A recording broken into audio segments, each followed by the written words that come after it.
Welcome, beloveds. Welcome to the Unitarian Universalist Church of Berkeley, this place where Reverend Sue Magidson made her spiritual home for 25 years.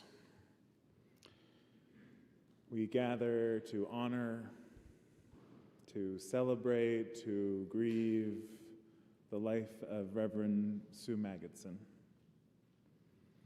And of course, we're holding in our hearts today all of those of her beloveds who passed on before her, all gathered here, all who couldn't make the journey, those gathered with us online, welcome, and all who were touched by Sue's life. We gather a unique community of her family and friends, joined together by ties to Sue. Love of Sue brings us together. I'm going to light our chalice, symbol of our faith in Unitarian Universalism, and as I do, I would love it if you would just call out the names of those who you know are here with us in spirit, but maybe could not make the journey to be here for whatever reason, or who have passed on already themselves. Would you call out their names while I light our chalice?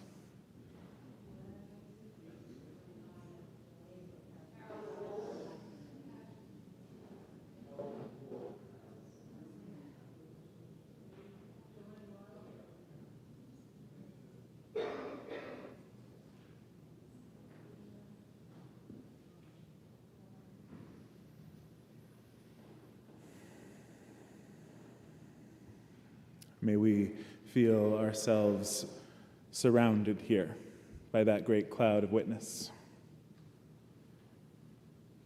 So we gather to acknowledge our grief and our gratitude, and though words can never sum up a person's life, it is good to gather together to share stories and songs and silence, to remember with gratitude a life that has touched and shaped our lives here. We are always saying farewell in this world, always standing at the edge of loss, always seeking meaning in this mystery of life and death. And sometimes the best we can do is simply feel what we feel and bear witness for others who are doing the same. So the wholeness of our human experience is welcome here today. Your joy and your sorrow, your tears and your laughter, may we make room for them all among us. Would you rise in body or in spirit, and we'll sing together. It's 108 in that gray hymnal, My Life Flows On in Endless Song.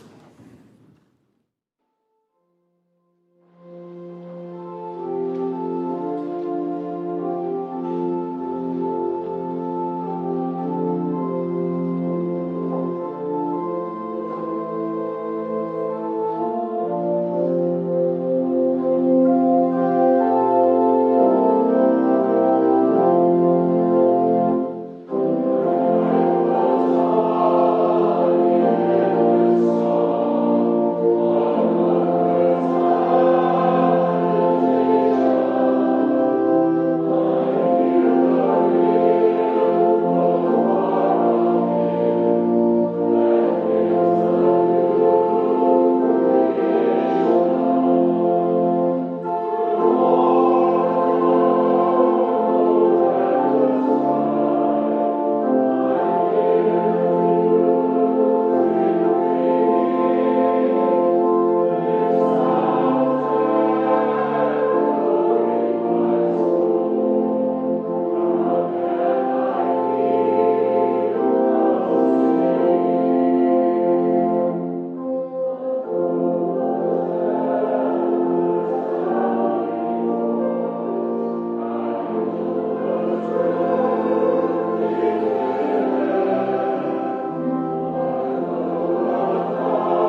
I'd like to invite Sue's friend Judy to come forward and share Mary Oliver's In Blackwater Woods, a poem Sue requested.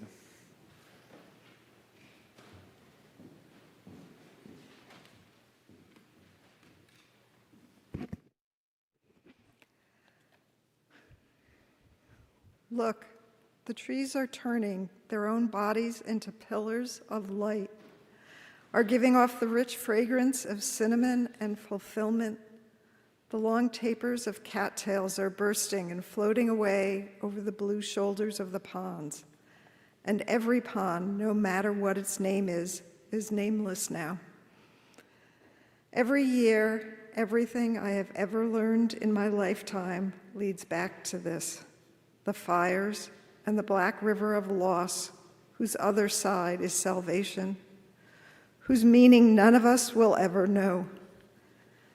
To live in this world, you must be able to do three things: to love what is mortal, to hold it against your bones, knowing your own life depends on it, and when the time comes to let it go, to let it go.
Sue told me that when she was first hearing that song, it was an important moment in her life. I'll tell you a little more about that moment later, but The first few times she heard it, she was just barely beginning to reconnect with the Judaism that had not been a part of her life, and so she didn't know any Hebrew, and so she heard all around us is shaky ground. And it was kind of perfect for the moment for her. All around us is shaky ground. And then she held on to that meaning and married it with the Shekinah, the angel's light. She was a both-and kind of a gal. Sue was born in New York City in 1962. Her parents' families had immigrated from Russia and Poland to avoid the pogroms at the turn of the century. Sue's mom worked as a copywriter and then developed her own business in public relations. Her father worked for IBM's World Trade Division. They had 2 children, Sue and her younger sister, Nancy. Injury and illness marked Sue's early life. Their mother spent a year bedbound after a spinal injury when Sue was 8, and then her father died of cancer when she was 11. As she trained to become a chaplain much later in life, she wondered how different her experience then might have been if they had had the kinds of resources for emotional and spiritual support, the kind of care that she worked to provide to others, if it had been available to her family then. She grew up attending a Unitarian Universalist congregation in Westport, Connecticut. Sue remembered first feeling a call to Unitarian Universalist ministry as a 20-year-old trying to figure out what to do with her life. It was a tug that she would set aside for another 20 years. Academically gifted, she earned BA degrees in English and in computer science at Brown University, taught math for years at the Farbrook School in Short Hills, New Jersey, and eventually moved here to Berkeley to pursue a PhD in education. In the mid to late 90s, she encountered her shaky ground. She was rocked by a series of crises. Besides a serious car accident and health issues of her own, she lost her life partner and then later her mother to cancer. Amidst the crises, Sue managed to continue pursuing her dissertation and ultimately said yes to a postdoctoral fellowship at the Weizmann Institute of Science in Rehovot, Israel. She remembered it as a surprising choice for someone who was known, in her own words, for being practical, reasonable, moderate, and cautious. A surprising choice to go to Israel at the height of the Second Intifada. It was the beginning of a new chapter in Sue's life as the crises reminded her of life's fragility and propelled her to pursue what was most important to her. And it was through that time that Sue's calling to ministry grew louder, leading her to earn yet another degree, a Master of Divinity at Starr King School for the Ministry. She was eventually ordained right here by this congregation, where she was a member of the numinous circle of young adults who have continued to gather and support one another into middle age, a beloved presence in the pulpit, a devoted member of the community as an affiliated minister. She served for many years as the chaplain and spiritual care coordinator at San Leandro Hospital, a cherished role in which she provided emotional and spiritual support for patients, families, and hospital staff. She loved being a member of the hospital's palliative care services, serving on the ethics committee of the Alameda Health System. And among her many contributions there was her key role in introducing the Schwartz Rounds program, an interdisciplinary forum for discussing the psychological and emotional aspects of patient care, implemented in hospitals worldwide that she played a leadership role in bringing here locally. Her search for spiritual sustenance in the wake of the crises in her 30s also propelled Sue to circle around with Quakers at the Ben Lomond Center, to sit in meditation with Zen Buddhists, and perhaps most importantly, to reconnect with the Judaism that had been largely absent in her childhood.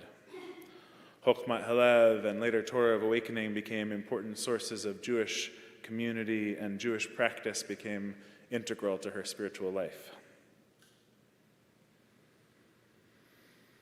After battling breast cancer back twice, Sue was diagnosed 2 years ago with mesothelioma, a rare cancer of the lungs. She knew the prognosis was grim, and it propelled her to live with that intense intentionality and determination to engage with all the finely woven joy and woe that had become who she was as a person and as a minister.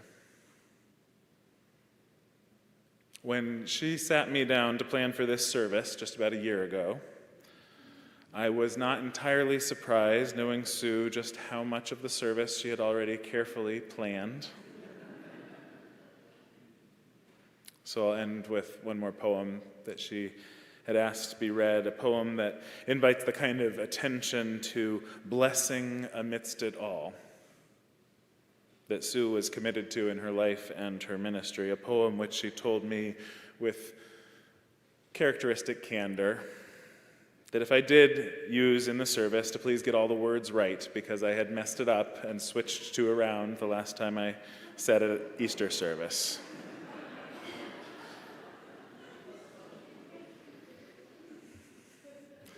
So E. Cummings. I thank you, God, for most this amazing day, for the leaping greenly spirits of trees and a blue, true dream of sky, and for everything which is natural, which is infinite, which is yes. I, who have died, am alive again today. And this is the sun's birthday. This is the birthday of life and of love and wings and of the gay, great, happening, illimitably earth.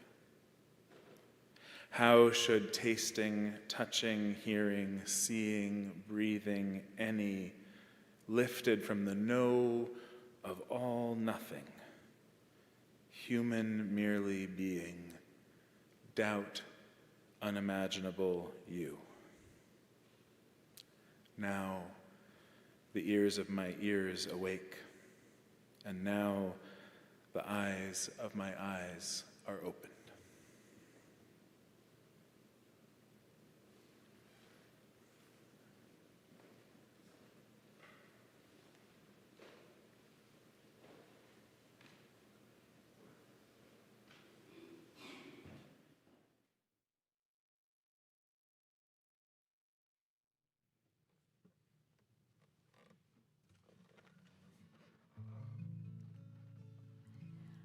I suspect most or all of you know how much Sue loved to sing, and that's how my connection with her began.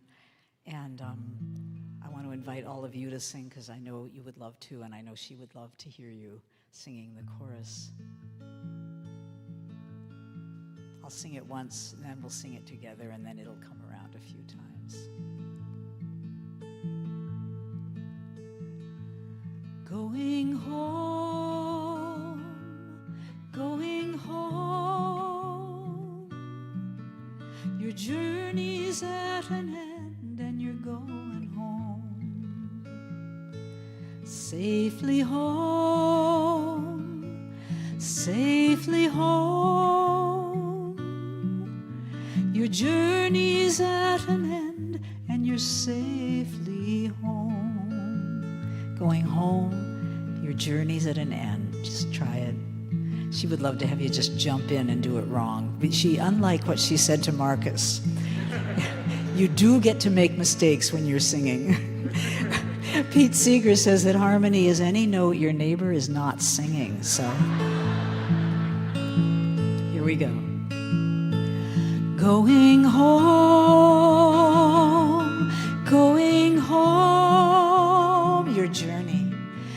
Your journey's at an end and you're going home. Nice, safely home, safely home, safely home. Your journey's at an end and you're safely home.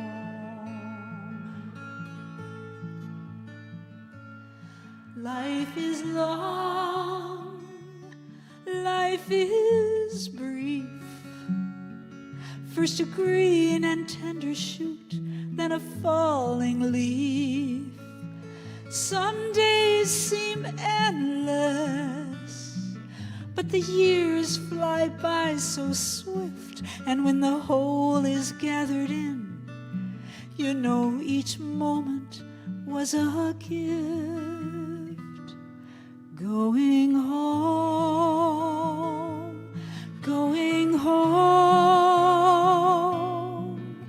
Your journey's at an end and you're going home, safely home, safely home, safely home.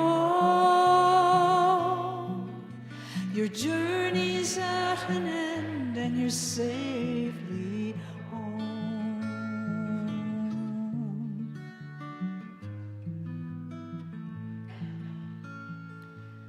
Thanks be to springtime, thanks be to fall, for the seasons of our lives, thanks for it all.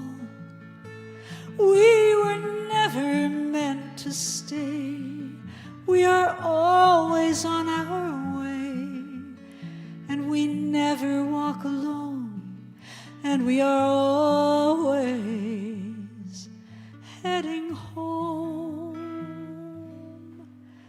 going home, going home. Your journey's at an end and you're going home, safely home, safely home. Your journey's at an end and you're safely home.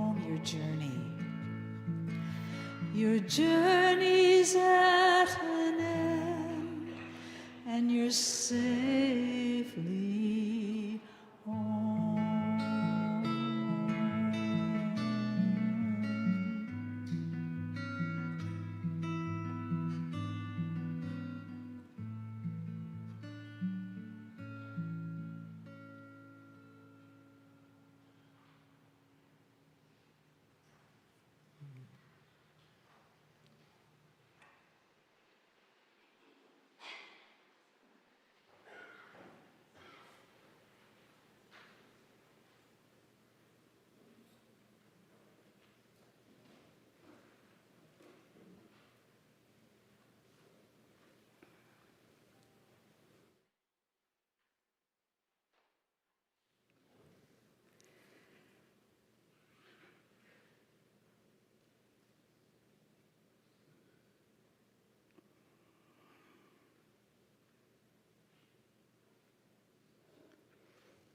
About 2 months before she died, Sue wrote a poem that she wanted to be shared today.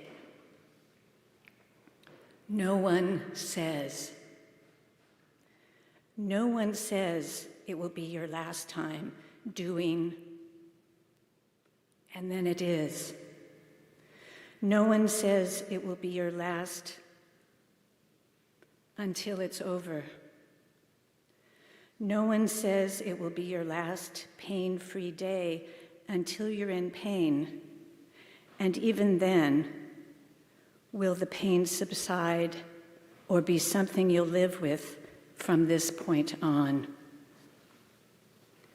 No one will say, you'll be in the hospital tomorrow, when you're feeling fine today, or how the hospitalization will last.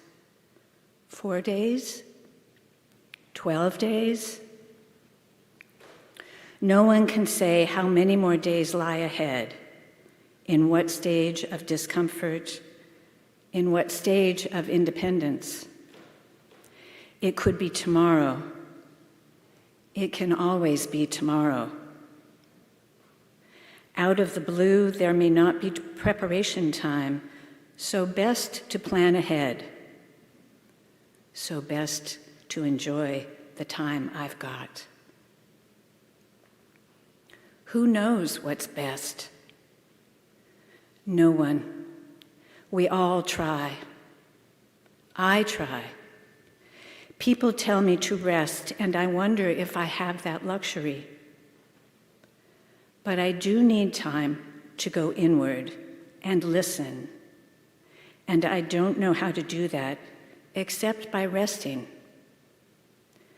What's on the other side of resting? Is there more resilience there? Or should I be pushing through the fatigue to do what needs to be done? How does this poem, spiraling down to journal entry, end? I don't know. And maybe that's the point. But I don't have to like it. I don't have to like it.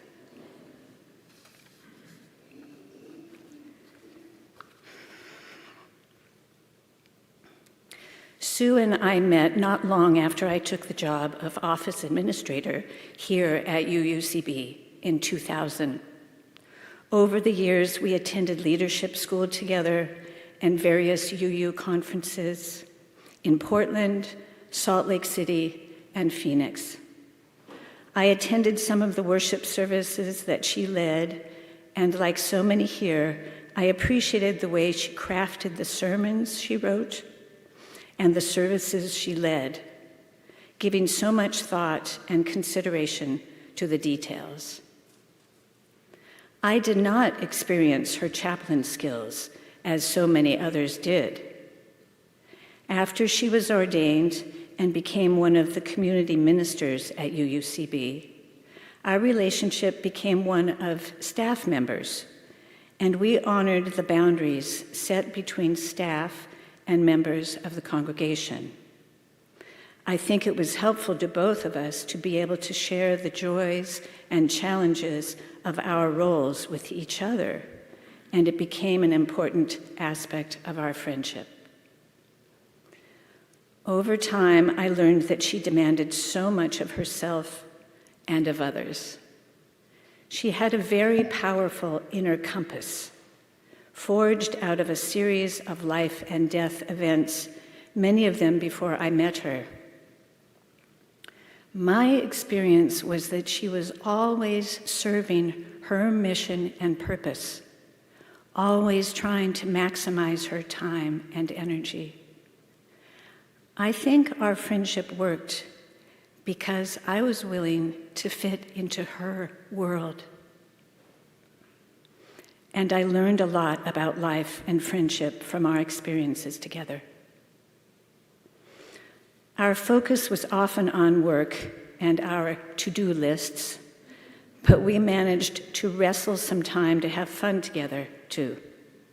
We enjoyed painting ceramic pieces at brushstrokes.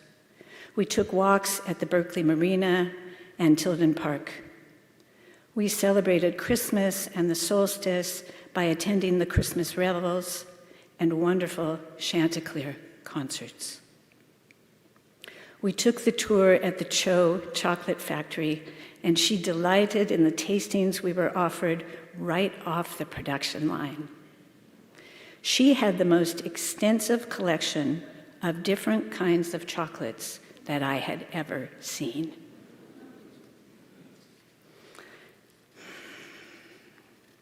I became part of Sue's team that she created after getting her diagnosis.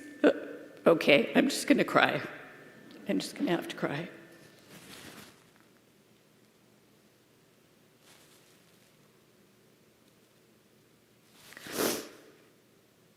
After getting her diagnosis of mesothelioma about 2 years ago, I added her shopping list to mine for both the Berkeley Bowl and Trader Joe's every week.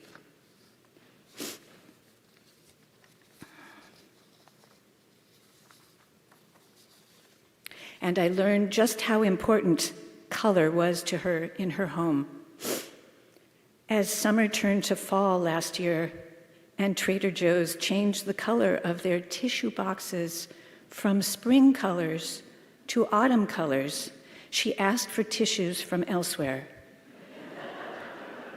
as she only wanted the blue boxes. She was so focused on living to the very end, her glass always half full, ever optimistic in the face of so many challenges as her body declined. I am angry at the companies that knowingly sold products for decades that triggered cancer in people and that was the cause of Sue's untimely death. I am relieved that my friend is at rest. I carry her in my heart.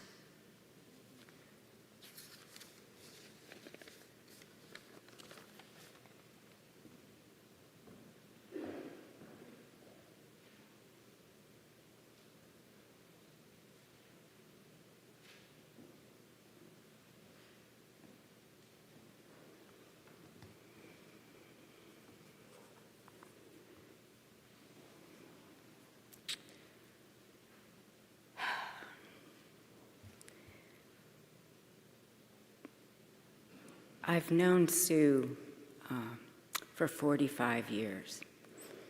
She went to college with my brother, and that meant that not only did she know my brother and my parents, but she also knew my grandparents.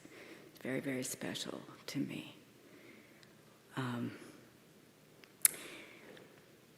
I moved to California about 30 years ago, and that was the beginning of our friendship.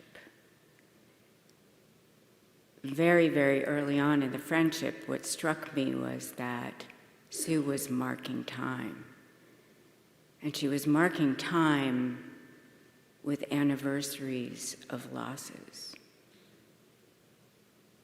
Her father's death, her car accident, the illness and the death of her fiancé.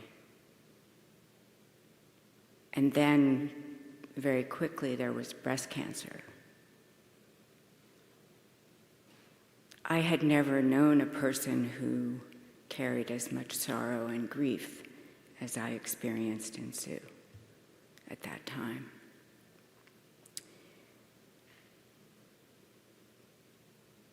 And I will say she also was somebody who really loved holidays.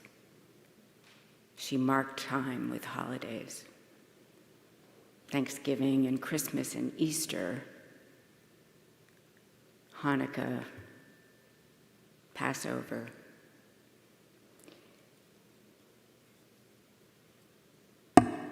By the time she had her second cancer, Sue had begun marking time really in a different way. She was marking time increasingly with ways of claiming life and celebrating life. Whether it were the California poppies at Tilden Park or the owls at the Berkeley Marina, Sue was turning herself toward the light. And she began exploring her connection to the UU Church and also to Judaism more and more deeply.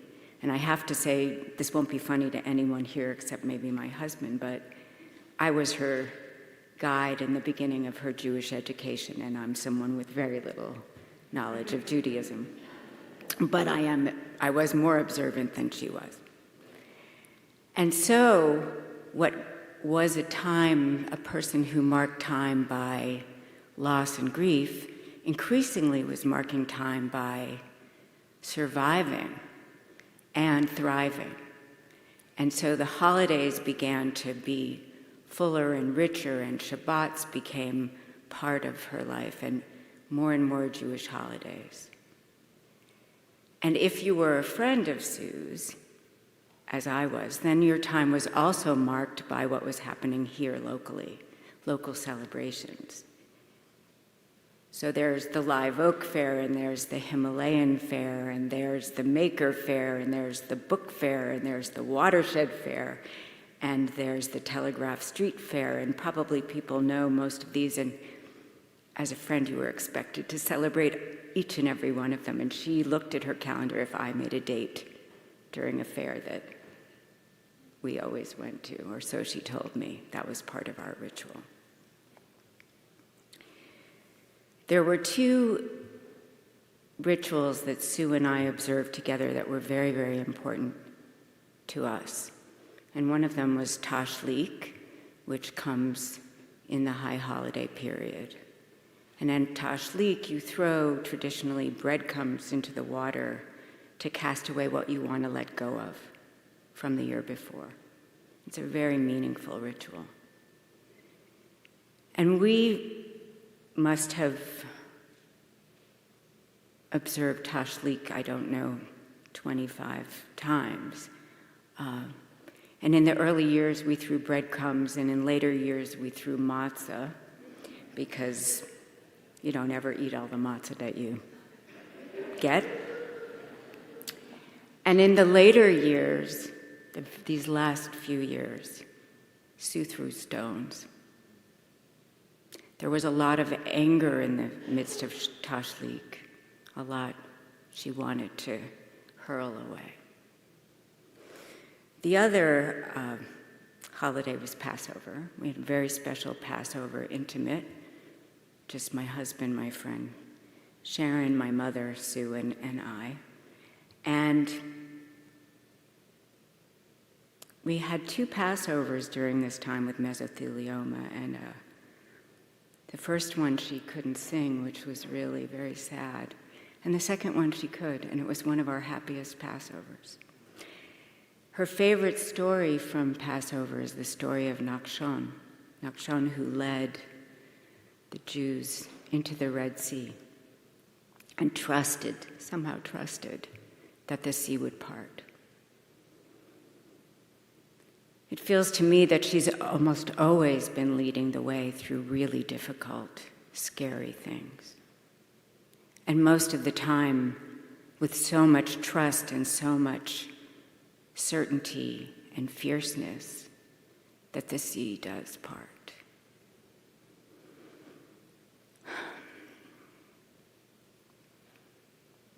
So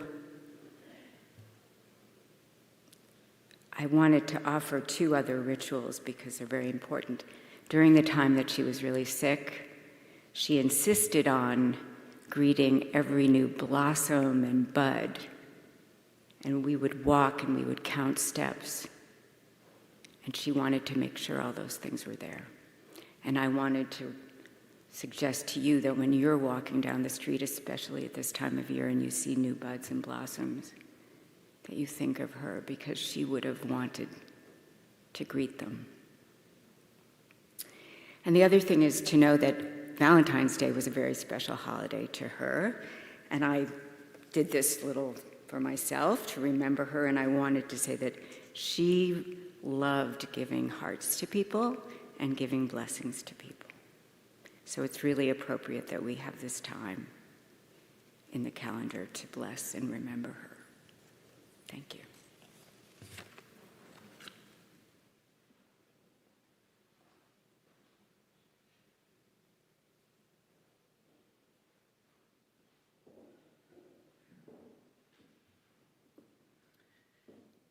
Hi. I'm going to start a little off script with the hearts. So first of all, I'm really honored to be asked to speak in representing Sue's work world at Alameda Health System and the palliative care team. But your hearts remind me of something she did at our hospital every Valentine's Day. She would come in very, very early on Valentine's Day, and she found these heart Post-its that would be scattered all over the hospital, everybody's door. would have a little Post-it with a little message on it that she put them everywhere and wouldn't tell. My first year or two there, she would not tell us that it was her. I still have mine on my door. I haven't taken them down. They must be extra sticky Post-its, but I now know. I mean, I know it's her. But I just wanted to share that, to take that further, it was magic the way that they would just appear all over the building on everybody's door. So, okay. Sue was devoted to being a chaplain for the patients, for the staff at San Leandro Hospital, and for all of Alameda Health System in our community. It was a joy to watch her with patients and their loved ones. She was so talented with deciphering and naming their feelings and finding a balanced way of meeting both spiritual and emotional needs. Sue would go towards the difficult moments. A code blue to support or narrate for a family member who was put out in the hallway, to sit at the bedside of a patient after a sudden stroke or trauma, or to wander into an ICU room to support a patient's family dealing with a pivotal moment in their lives. As we all know, Sue could be passionate. She was an amazing advocate for patients to ensure fair care for often underserved or marginalized patients, and particularly for those who were alone and without their own advocates, by serving on the ethics committee for several of our hospitals. Without sounding too cliche, she also held and ministered to the San Leandro Hospital community.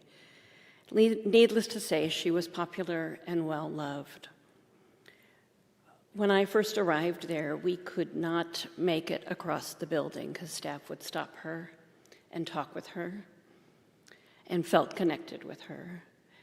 She would make time and make herself available for one-on-one moments with patients, or to carve out time to plan a memorial when a beloved colleague died. Now, she was very clear that she had been at San Leandro Hospital for a decade, long before our team arrived, but she welcomed palliative care graciously and often expressed gratitude to now be part of a team. I sensed there was a sigh to share the work and complementary perspectives of palliative care and spiritual care. I was the lucky one who got to be her team partner and organically learn from her and collaborate with her. She was sensitive, wise, and compassionate. Ever the professional and so conscientious with her boundaries, when she got sick, she told everyone in our department, "I have my own palliative care team, and I need you to just be my friends." And we honored that by sending letters, but not too many texts, by chatting through her regular email updates, and by ensuring she continued to be part of our team social gatherings. When she received the invitation for this summer's garden party, her first thought was, no way. But she made it to that party in my little Honda Fit, and we all got to circle her with the love she deserved. And for me personally, I was honored to be included by Sue during the final few months of her life, and entrusted by her amazing Team Sue in her final days. In her beautiful home up in the trees. Having attended so many patients together, I tried to stay true to how would Sue handle this moment. I'm going to end in the same way that Chaplain Sue would start our daily morning meetings. How she set the tone would change each day, often a reading, a poem, and sometimes even a song, although it would occasionally devolve into a chat about a vegan recipe or a favorite vendor at the farmer's market, and then we'd get back on track. For a few weeks, we read the daily poems from a poet named Rosemary Watola Trummer, and I can hear Sue's unique style and voice. I can imagine her here and how she told stories and spoke.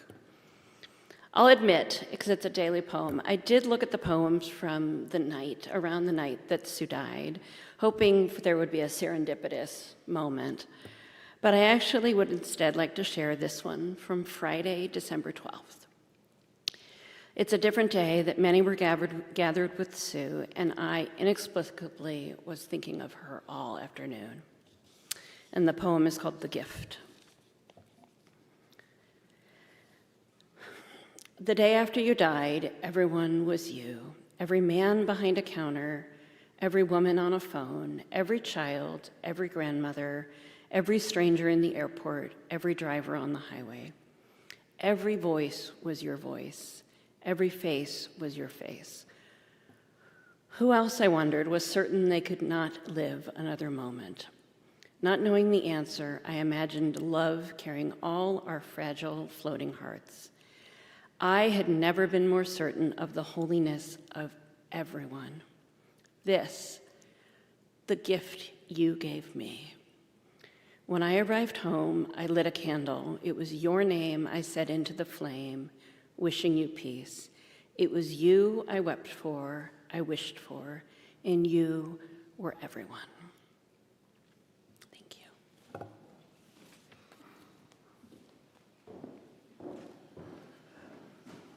In the end, Sue's sister Nancy was able to be here from New York, and so I want to invite her to come and share a bit about her grief, which is unique in this room, being Sue's only surviving family, her and her daughter.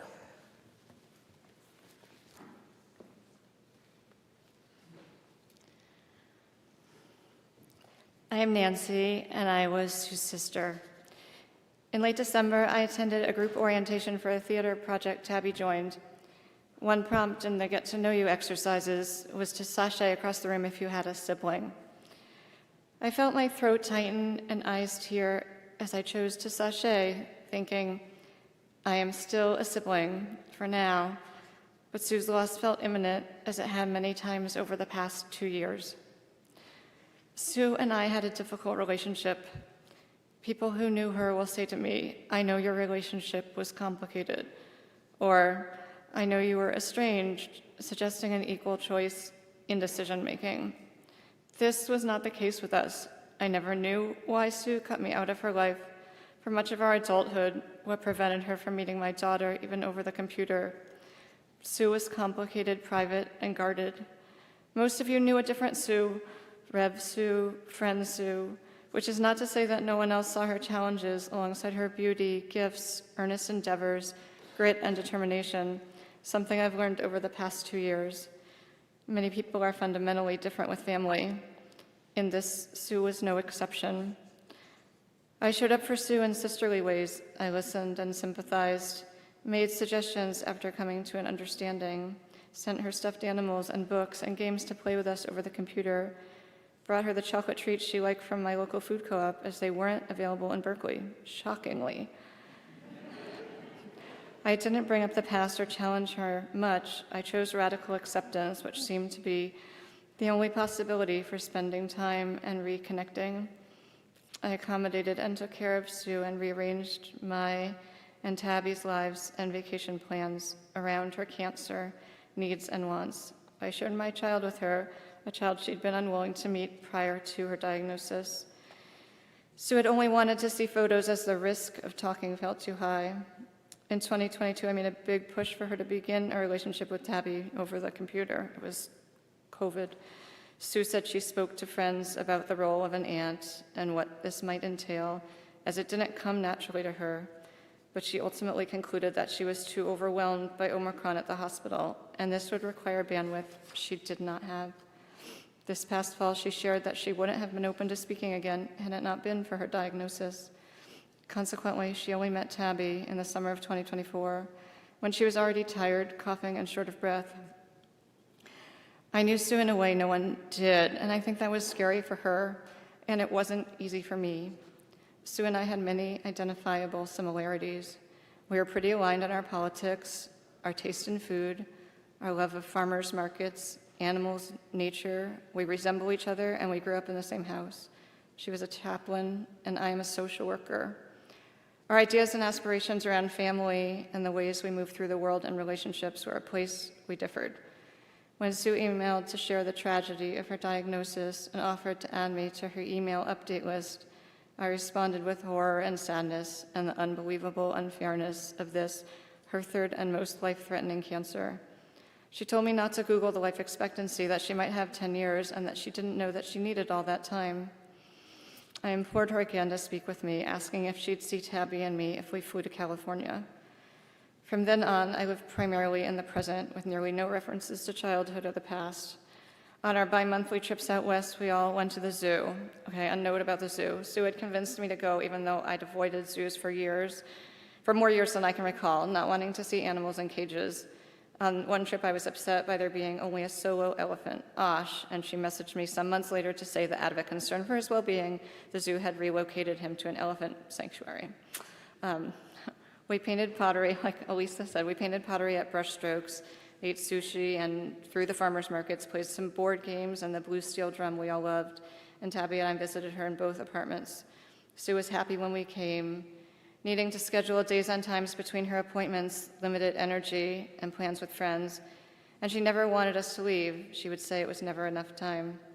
Tabby would run down the block when she saw Sue, arms outstretched, to give her a deep and lasting hug and wrangle us into group hugs and snap selfies as we were leaving for the airport.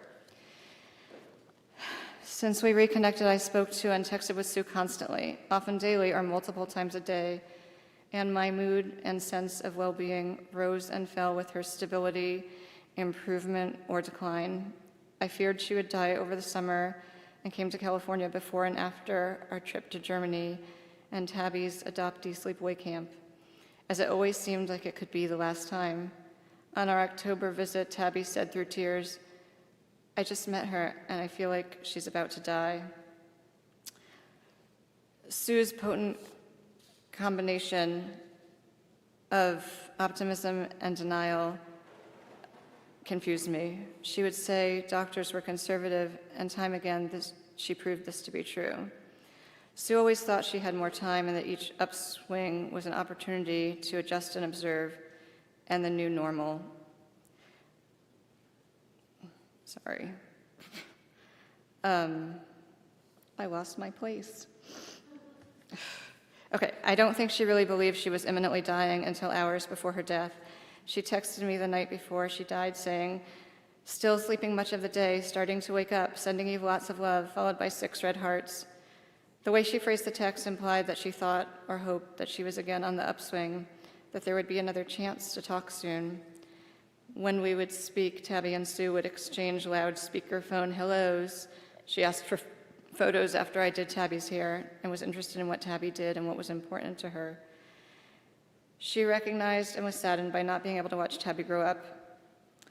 This was part of the fabric of our lives. There are things I will never understand, but I prioritized a relationship over the chasm we'd had. Sue was the last member of my family of origin. We didn't have extended family, and it was hard to believe that she is gone, that all of this happened. Even as I watched her decline and talked to her hours before she passed, there was no family to grieve with other than Tabby, who as a child grieves differently and for whom the loss was also different. But it has affected her deeply. As soon as she knew I had a sister, she asked about her. I told Tabby that Sue would love her. It was me with whom she had the issues. Over the years, Tabby would repeat this refrain back to me. She would love me, she would ask with a small voice and a plaintive and hopeful tone. I told her the same about my mother who always wanted grandchildren and never knew any. So I am grieving a very complicated grief, and there is loneliness and isolation in this. The messages I've received from some of the people who knew and loved Sue have been hard to receive because they knew a Sue I didn't get to. Hearing how irreplaceable or empathetic and understanding she was in people's lives is painful. Having said that, I feel grateful for the caring and kindness and an indebtedness to her team. I couldn't have provided what they collectively did for her, and as much as I worried and felt responsible, I knew there was Heidi, Laura, Elisa, Judy, and Alana, among many others, working tirelessly to ensure Sue lived and died the way that she wanted and chose. Sue loved Berkeley and her communities and organizations here, and she chose this legacy as her own. Thank you, Marcus, for supporting me through this process.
Sue wanted to make sure there was time to invite anyone who'd like to share a brief memory or story to come forward and share it. You can come all the way up here to the lectern. There's a ramp here, or if you'd prefer to stay on the floor, if you need a mic brought to you, wave your hand. And I believe we have Renee from the Torah of Awakening, to one of Sue's other spiritual communities, to share a first word.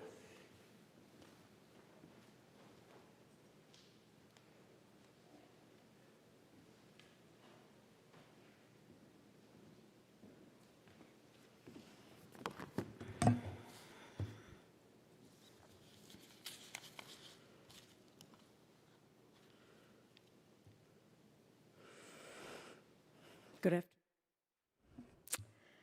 afternoon. I feel both heavy-hearted and also delighted to honor Sue on behalf of Torah of Awakening,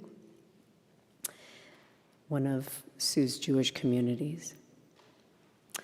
Although Sue and I were not close, I vividly recall being engulfed by consenting warm hugs in the back of the room every time I saw her at either Chokhmat Halev or at Torah of Awakening events. I especially enjoyed observing Sue in the bliss of taking in the musical love that she heard as she moved and sang, even while navigating physical limitations. It seems to me that she intentionally showed up for the blessings of life. Members of our communities describe Sue as present, warm, compassionate, honest and direct, appreciative, balanced, humble, intelligent, spacious, inquisitive, and huggable. We're sad because we miss her, and we're grateful that we got to walk with her. I will now chant the El Malei Rachamim. It's a traditional prayer that's chanted in the Jewish tradition when somebody goes home. And I'd like to read you the English translation so you know what we're chanting. God, full of compassion, who dwells on high, grant perfect rest beneath the wings of the divine presence, among the holy and the pure who shine like the brightness of the heavens, the soul of Sue, daughter of Jacob and Miriam, who is gone to her eternal home. Master of mercy, shelter her forever in the hiding of your wings and bind her soul in the bond of everlasting life. God is her inheritance. May she rest in peace upon her resting place. And let us say Amen. El Malei Rachamim, Shochem Bamromim,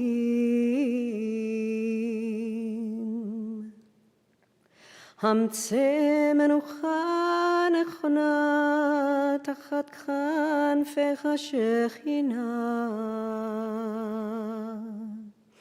Bema'alot Kedoshim Utchorim, Kezohar Charakim Azkirim, Et Nishmat Ityashir Rabat Miriam veYaakov, Shechalecha leolama began Eden, Techem menuchata, Hanabal charachamim, Hastirecha beseter, Kenafav leolamim. ויצוג בצרו חג הימים את נשמתה, אדוני הוא נחלתה, ותנוח בשנון ומשכבה, ונאמר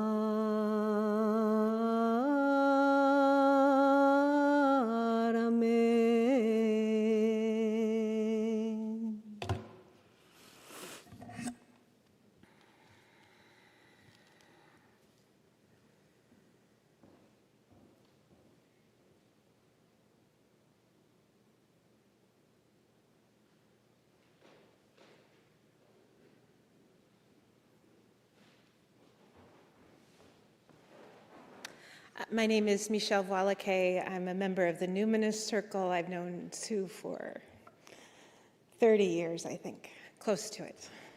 And it was my joy to cook for her most weeks through this last diagnosis. And I raised my hand for that because I loved the challenge of diabetic, vegan, organic food. And I knew my cooking was going to be critiqued. And that was okay. It didn't hit me as hard as Marcus and his E.E. Cummings reading. With treatment, Sue's taste and the advancement of the disease, Sue's taste buds changed. And we went from diabetic, organic, vegan to last fall, white food. Vegetables no longer tasted good. Food that was good for her no longer tasted good. One of you brought her a kugel, which she had never eaten before because it was white food, right? It didn't meet the criteria, right? And she tasted it and she said, it's got potential. So she told me, she gave me that recipe, I think, and told me her experience of it. And then I looked up another 3 recipes online. And so together with that lit review and her live critique, we crafted a recipe for a kugel. And I named it the 2025 UU Kugel 1.0. And the recipe is printed out on a piece of paper out if you want to take a picture of it, including Sue's feedback for me about it. And I will just say that it's a typical food to break fast with in High Holy Days. And like a piece this big probably has 4,000 calories. And it is the ultimate comfort food. So in my grieving of Sue, every time I cook, I think of her. Because every week I cooked and thought of her. But it's also a way to keep her alive in my heart. So it's out there.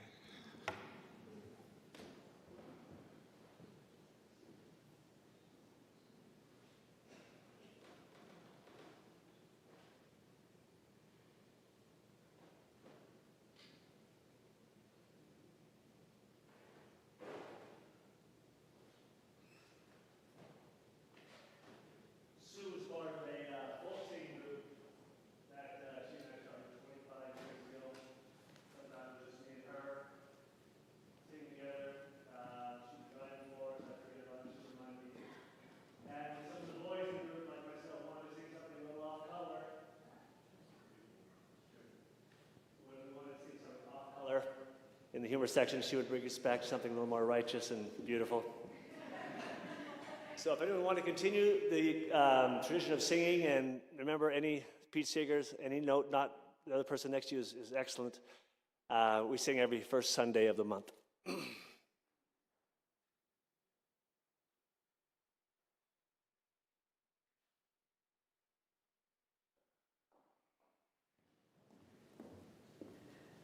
I'm shorter, so I'll go up here. I'm Amy Zucker Morgenstern. I could tell you a lot of different contexts in which I knew Sue, mostly as colleagues. And the first long conversation, intentional conversation I can remember us having was when she reached out. I think she was still in seminary, and she wanted to know, how did I negotiate being Jewish and a UU minister?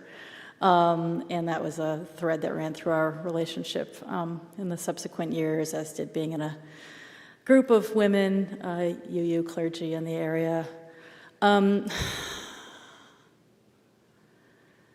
where I've already been missing Sue so much, not knowing, as she said in her poem, have we had the last time? But we did at some time I don't remember. Was we were art museum buddies. We'd go to museums together and make art together. She always encouraged me to bring art activities to our ministerial retreats, which just the open-hearted, full-hearted way she made art was just so inspiring and helpful to me always. But I lost track of how many times we went to SF MoMA together or what our last show was. I know I really wanted to go to the Ruth Asawa show with her, and she already could not do that last year. So, if I'm remembering that right, think of her whenever I'm engaging with art, whenever I go to a museum. I'll be looking out for things, knowing Sue would have let me know about this dance performance based on the works of Andy Goldsworthy. Who would even have known to tell me about that and enjoyed it with me? It was awesome here at Zellerbach Hall. And I'll try to make that, I'll try to make those museum visits be sweeter for her memory. Thanks, Sue.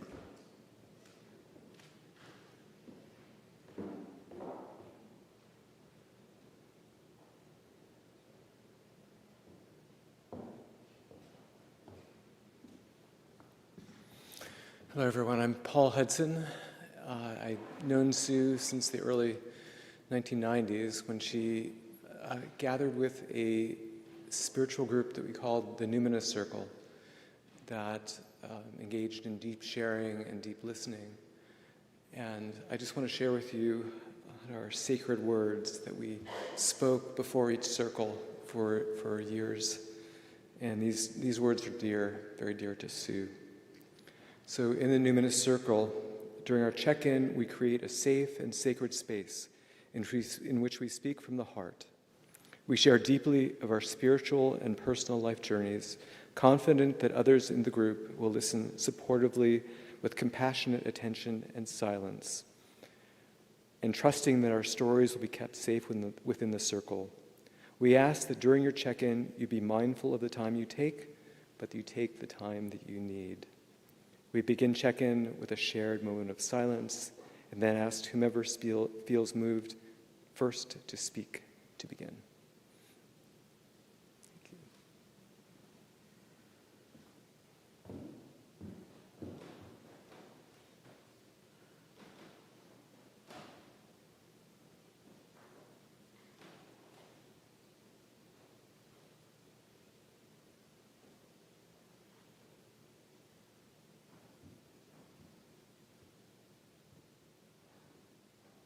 Hi. I met Sue in 1999 during a program offered here at the church by Barbara Hamilton Hallway, her Evensong curriculum. And then the year afterwards, Sue and I led the curriculum ourselves, half with seminary students and half with lay people from this congregation. But the place where I really got to know Sue was in what we called R&R, which is a women's theological reflection group for UU women ministers. And I too feel moved to share words from our covenant because they were so meaningful to her.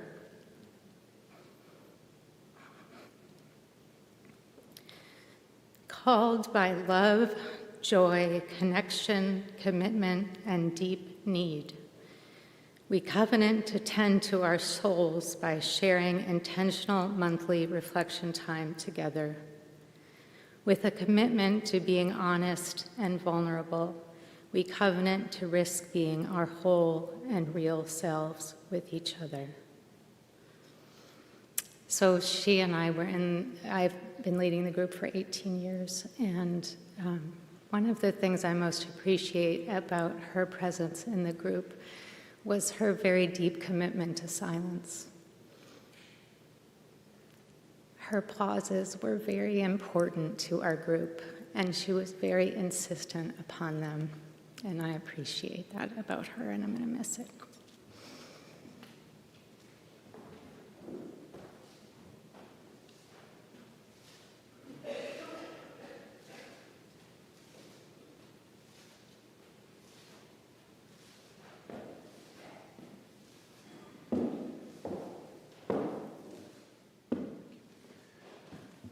Good afternoon. My name is James Jackson, and I'm the CEO of the Alameda Health System. I met Sue about 12 years ago when I was the administrator at San Leandro Hospital, and I had just assumed that role, and it was my first time in such a role. And I got a knock on my door, and here's our chaplain, who came in to see me because there was a patient who needed a particular piece of equipment. It was a specialized bed. And so Sue introduced herself to me and said, you don't know me, but you need to know this patient. And she said, he needs this bed, and I've been told that he can't have it. So I did a little research, and in fact, this particular piece of equipment was not in our usual repertoire, but we got the bed, and not only did the patient have a better outcome, they had a remarkably better than would have been expected under normal circumstances, and I attribute that to Sue and her willingness to literally speak truth to power and to let me know what needed to be done for this patient. And that began our relationship, and Sue and I would communicate over the years, and Sue always let me know when there were moments that I, in my capacity, needed to be present or to intervene. And so, as I shared with some of my colleagues earlier, I am a much better leader today because of Sue, and I will be forever grateful, and I will miss her. Thank you.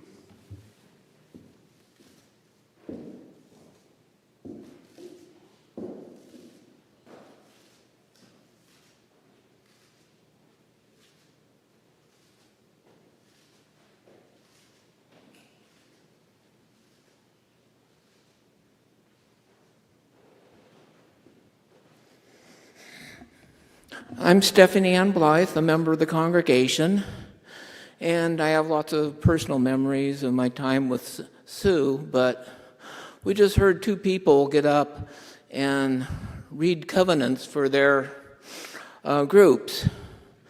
And if you're listening, those covenants have a particular ring to them. It's like our covenant of right relations, and every UUCB member should remember that Sue was instrumental, was on the committee that crafted our covenant of right relation. And everything we've heard about Sue and her life, or meticulous detail, I hear that in our covenant of right relation. So that's a legacy she leaves for all of us. Thank you.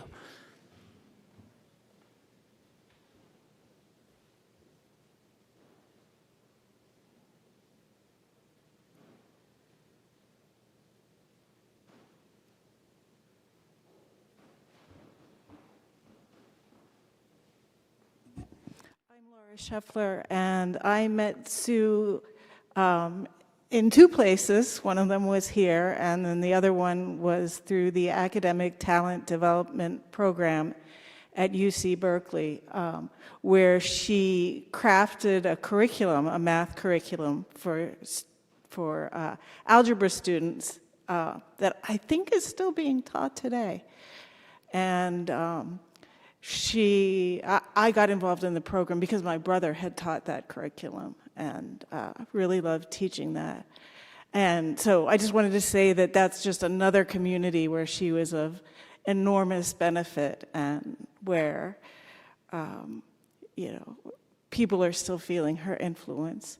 I have a story. It's going to sound like a story about me, but it's really about Sue and the kinds of things that she inspired in people's hearts, which was that I was in a master's program around the time that Sue was finishing up her PhD in math, which was, many of the sort of traumas that you've heard described were going on during the time she was working toward her PhD. I think it was 14 years. And so I was at my graduation, and I think I had already picked up my diploma, and was sitting there, and this emotion came over me, and there were tears welling up at my eyes, and somebody in my graduate program turned to me and said, "What's wrong with you? It's just a master's degree." But of course it was Sue. I was watching Sue walk across the stage, and it was just such a moment. I think some of you were there. Anyway, we're going to miss her. Thank you.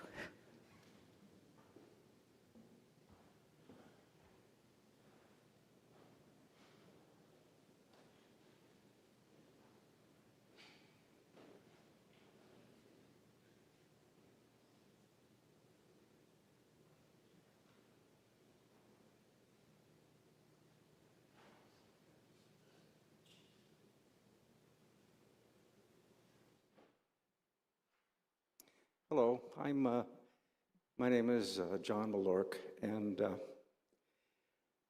I am part of Singing Sunday that Todd over here mentioned. That was the evolution for Sue of the Numinist group. It ended up as a singing group, and we sang for more than 20 years together every Sunday. It was my songs that she did not like. And Todd's as well. We sang from Betsy Rowe's songbook.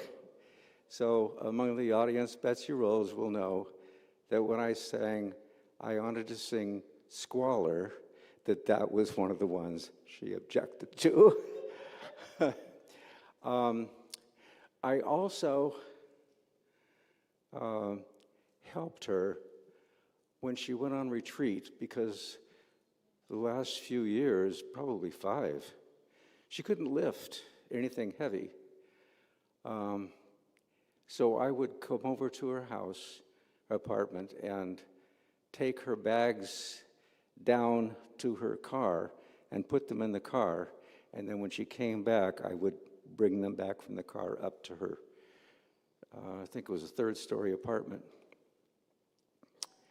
So I did that for quite a long time.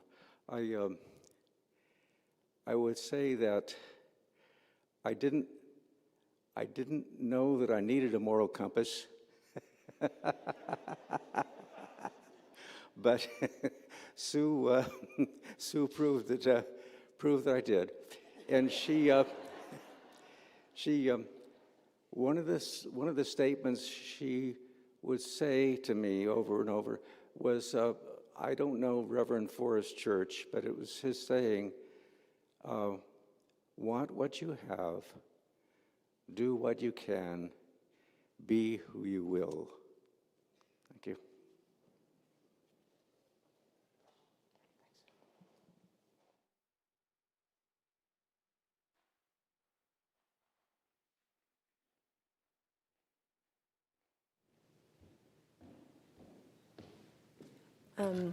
My name's Tracy Marquez, and I'm yet from another group that she was in. I don't know how she had time to get sick, because she's been in so many groups. It's making me feel like I'm a little less right now. I've known, me and my group of amazing, wonderful women have known Sue since 1999. I was in a support group for young women and breast cancer. And I've been up here way too many times throughout these years. Our group was 20-some odd people, and we're down to like 7-ish people now. She was quite a force. In the beginning, we'd meet every week, and now over the years, we meet like once a year, once every other year, or we meet in situations like this. When someone said, when you were reading the poem about you never know when it's the last time, we had gotten together at a friend's house. And we have another friend that's sick right now as well. And we go around and we just check in. We've had graduations amassed in us, and kids that are born. Kids now are graduated from college, from high school, where we were all under 40, and most of everybody was under 35. And so we've seen a lot happen. And this last time we got together and we were going around just telling about how we're feeling, what's going on, kind of what's going on with our kids, what's going on with our lives. And she was able to make it, and she was laying there, and she told us kind of what was going on. And I'd been going through some health things that weren't even holding a candle to her. And she's like, so let me know what's going on with you. And you kind of feel like, I don't want to even talk about it. I just give us more on what's happening with you. She was just so kind with her time. Obviously, as we've sat here and listened to people come up in all of the committees that she was on and all of the singing groups that she was in, and I'm just very blessed to have known her in this difficult club that I joined.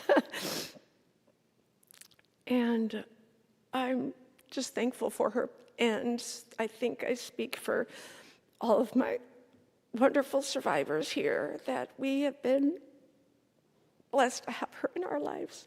Thank you.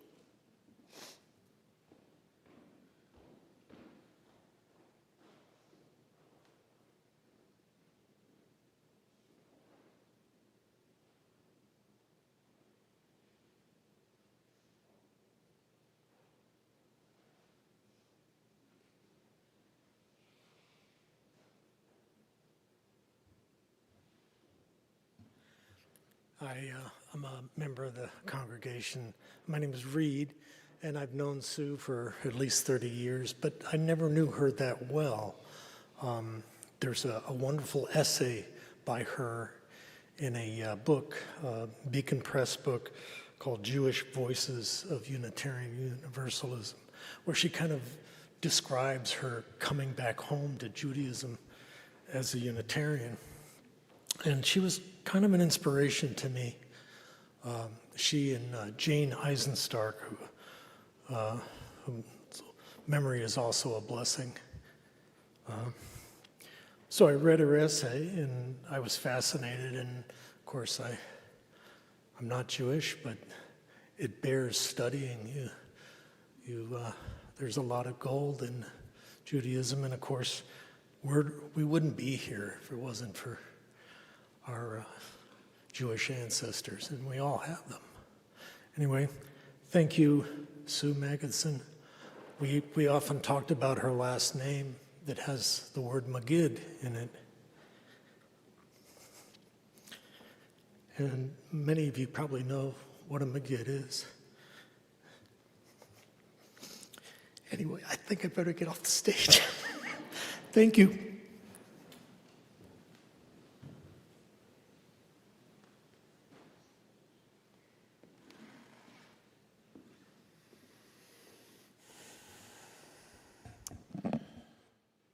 Well, we'll move towards the end of our service. There will be more sharing today and tomorrow and for much time to come. So I invite you to linger if you can after the service to stay and connect and continue to share stories. But for now, will you rise once more in body or in spirit, and we'll sing together, Love Will Guide Us, another hymn Sue picked for us, 131.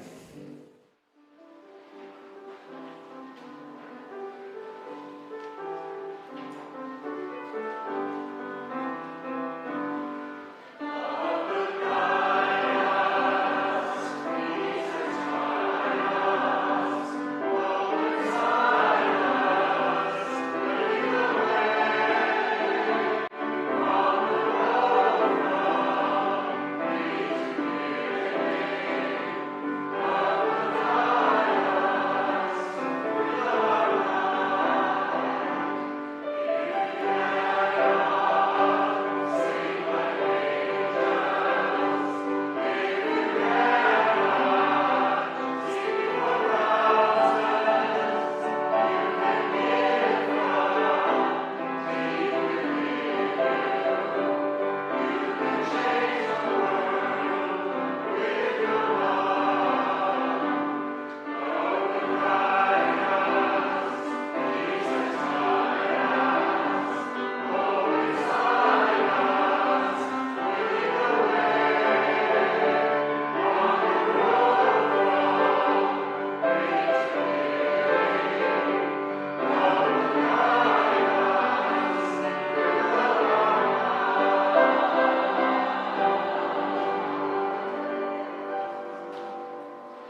beautiful illustration of the ways that she touched people's lives, even in these small moments in between.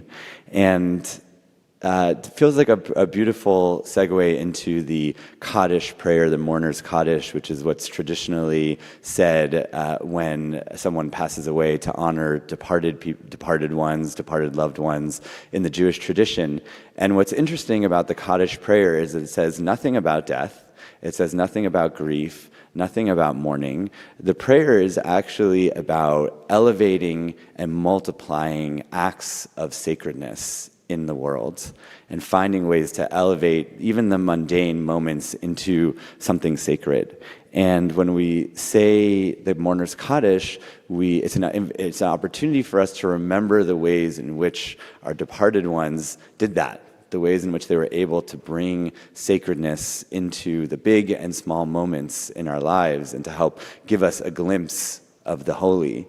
And with Sue in particular, it's not hard to do that. She really, in many ways, embodied that bringing in of the sacredness into all corners of our lives. We've heard so many stories here today about all the lives that she touched, her students, her patients, her many dear friends, the programs that she created, the communities that she served in, and all the ways in which she's been part of our lives, whether here at UU and Chokhmat Halev and Torah of Awakening and all the communities that she's been in. I feel like in many ways she embodies that opening lines of the Kaddish prayer, Yit Kadal, V'yit Kadash, Me Rabbah. May we elevate and multiply moments of holiness in our lives. And so when we say this prayer, we're honoring and remembering the ways in which Sue, so many ways in which Sue did that, but we're also making a commitment. We're saying that when we say the Kaddish prayer, we're making a commitment to the departed one, that we are going to keep their memory alive by keeping on and by maintaining and continuing to do that sacred work of bringing holiness and sacredness into those small, quiet moments. And so if you're willing to make that commitment in Sue's honor to continue finding moments of sacredness in our lives and being that channel to people, that channel of sacredness, I invite you to rise in body or in spirit if you're willing. And if you know the words, I invite you to say the words along with me. And if you don't know the words, I invite you to contemplate or let the ancient Aramaic incantation wash over you, but use this as an opportunity to reflect on the commitment that you're willing to make and the ways in which you are willing to continue being a channel for elevating and multiplying the little acts of holiness and sacredness in our lives. Yit Kadal v'yit Kadash Shemei Rabbah Be'alma Divra Chirutei Ve'yamlich Malchutei V'chayechon uvyomechon v'chayei dechol Beit Yisrael ba'agala uvizman kariv v'imru Amen. Yehi Shmei Rabbah mevorach le'olam omei omaya. Yitbarach v'yishtabach v'yitpa'ar v'yitromam v'yitnaseh. V'yitadar v'yitaleh v'yitalal Shmei dikucha b'richu. Le'ela min kol birchata v'shirata, tushbechata v'nechem ata, damiran be'alma v'imru, Amen. Yehi shalama rabba min shemaya, v'chayim aleinu, v'al kol Yisrael v'imru, Amen. Oseh shalom bimromav, hu ya'aseh shalom, aleinu v'al kol Yisrael, v'al kol yoshvei tevel v'imru, Amen. May the one who makes peace above bring peace below.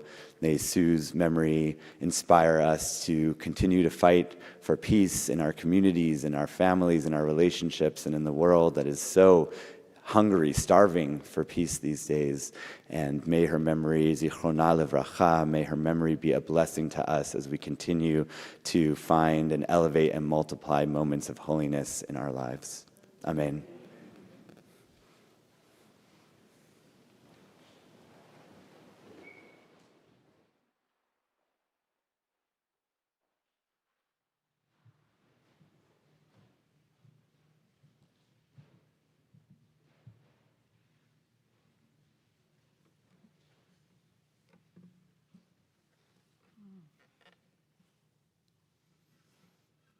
We're going to sing together in a moment one of the many songs from, I guess, maybe the Betsy Rose Songbook.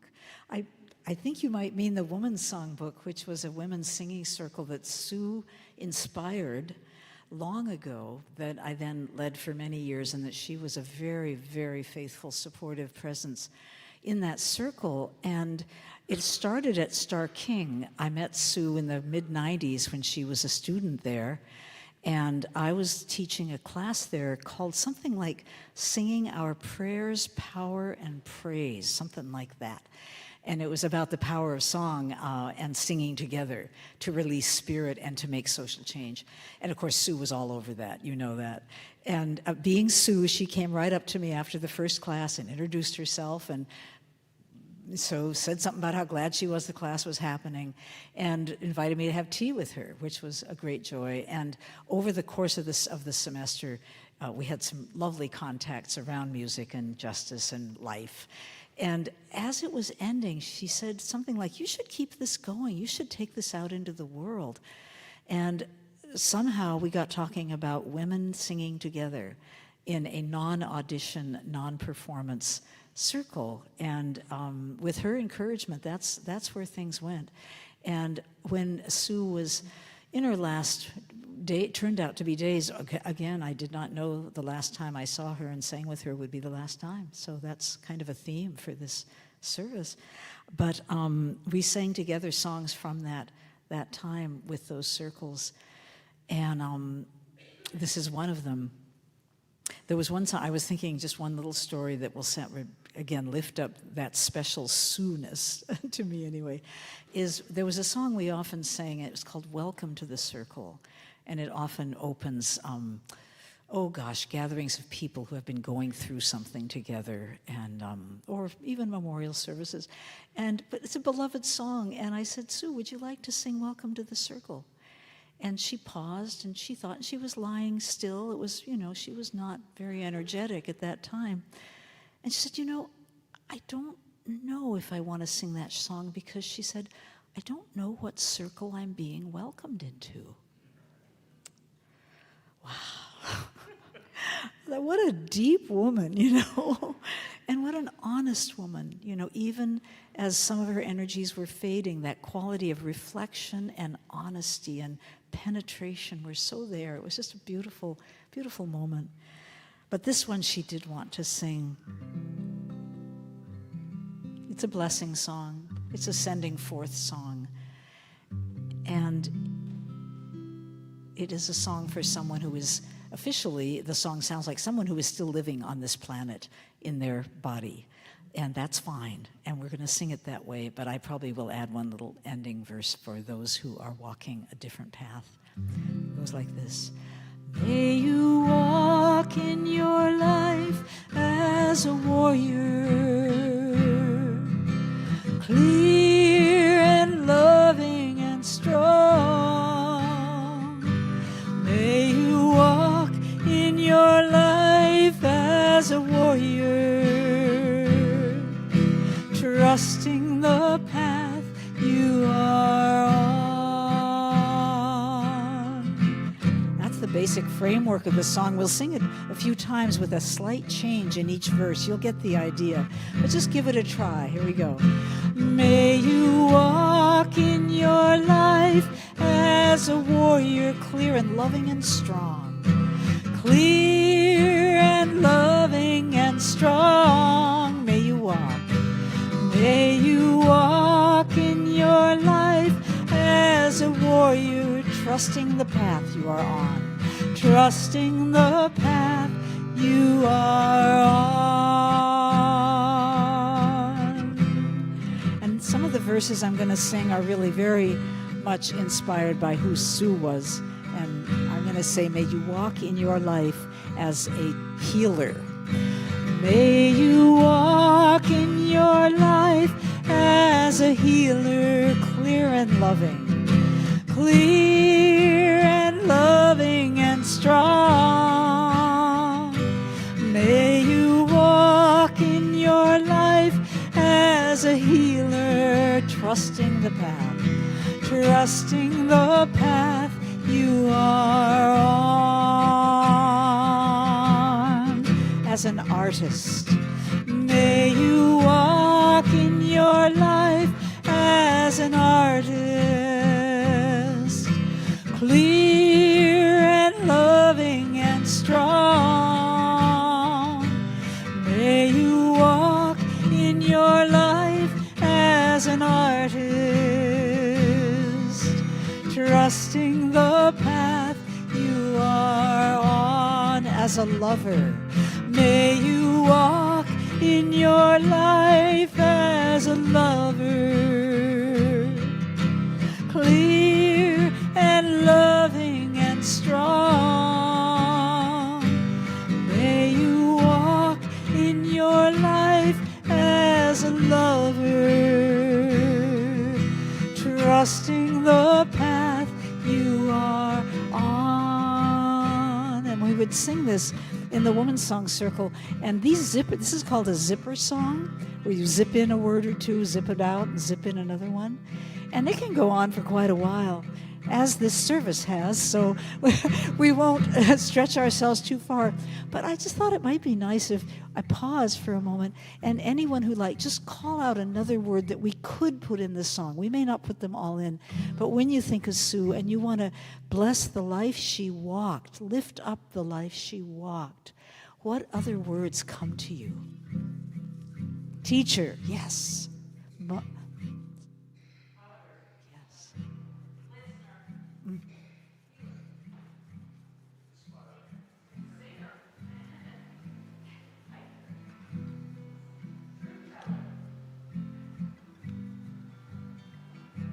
Chaplain.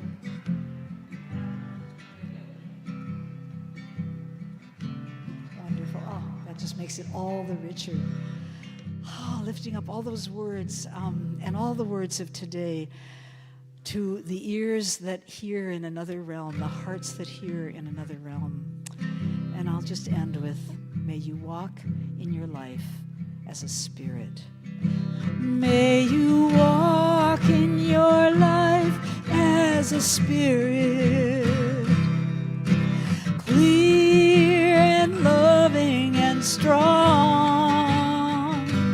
May you walk in your life as a spirit, trusting the path you are on, clear and loving, clear and loving and strong, trusting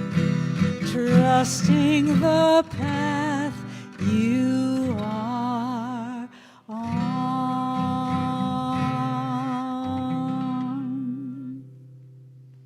Bless you and thank you, Sue.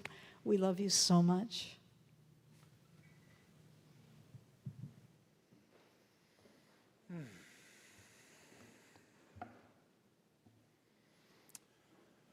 Hearts, letters, but not too many texts, blue tissue boxes, diabetic, vegan, organic food, chocolate from the co-op that couldn't be found in Berkeley, singing Sunday, art museums, and making art open-heartedly, Maker Fair and Himalayan Fair and Live Oak Fair and Chanticleer and Christmas revels, sitting at the bedside, a deep commitment to silence, insistent pauses,